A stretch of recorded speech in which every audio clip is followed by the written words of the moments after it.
各位觀眾大家好，歡迎嚟到今日 YIC， 好高興請到死物通靈師阿雪嚟到我哋節目。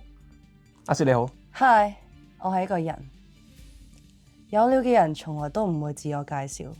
你睇下李嘉誠出嚟幾時有自我介紹過？Oliver Chow 都唔需要自我介紹啦，自我介紹就 cheap 噶啦。阿雪都講得好啱。咁我自我介紹啦，我叫 Howie， 大家好。咁聽講阿雪你嘅能力係一支水度嚟嘅喎，嗰支係咩水咧？呢個問題聽落好複雜，實質一啲都唔簡單。根據科學嚟講，人體有60%都係水分嚟嘅。其實應該係70%。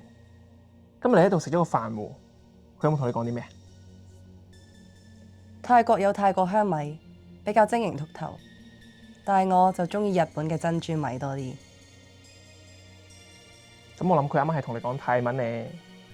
你都係呢個能力選擇咗你啊，定係你選擇咗呢個能力咧？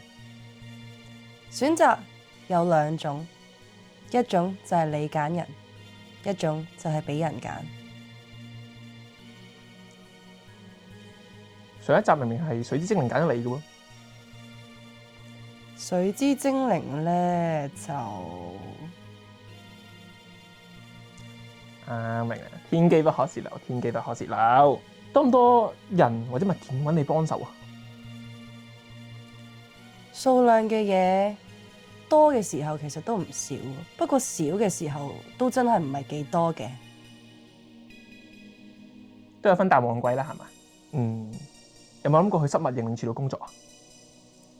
我去失物認領處嘅話，首先要搭 N196，跟住之後仲要搭多程小巴，大概2個鐘13分鐘左右啦。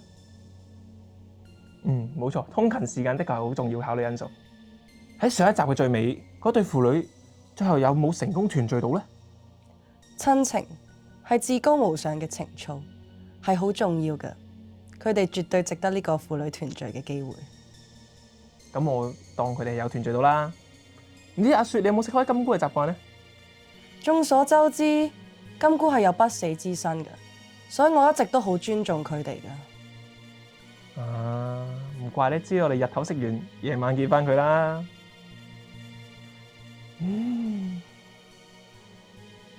咁會唔會其實有一啲生物你都可以溝通到嘅咧？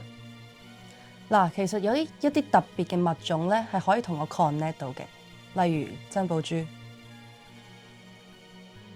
都冇錯嘅，珍寶豬都係豬。咁我有個問題想問啦，我發現屋企嘅物咧，永遠都係會唔見一隻嘅啫。你有冇同佢哋溝通過，知道係點解咧？因為仲有一隻喺度。係喎，如果2隻都唔見，我都唔知啦。好多謝阿雪今日嚟到我哋今日 YYC 上嚟我節目，同我做呢個訪問，好多謝你。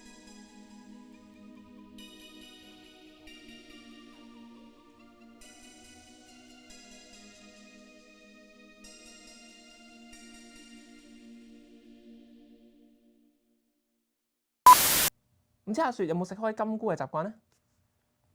眾所真係我眾所周知。